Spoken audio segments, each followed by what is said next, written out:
ஒரு மனதும் ஒரு நாளும் தீர்வு இல்லை. அவ்வளவு பால் குடிச்சவரும் வயிற்று போட்டேன். ஐயா அதான் அந்த காலத்துல சொன்னாங்க, செத்தாண்டுக்கு கண்ட பெருசு, தாயில்லாத பிள்ளைக்கு வயல் பெருசு, வயது பெருசு, தாயும் தலைமுறை இல்லாத பிள்ளை எல்லாம் பெருசுதான். அப்படி ஒரு உலகத்துல ஒரு நன்மை வரலாமா?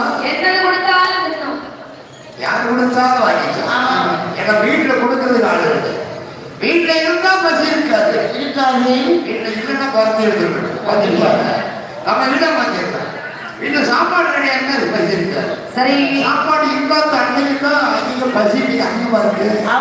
ஏதாவது இருக்காடி அவன் இருக்கடை தின்னாம போவோம். ஆமா, மட்டும் பொங்கல் தின்ன மாட்டாங்க.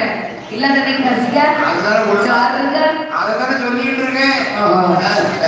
வீட்டுல இருந்தா பசி இருக்காது.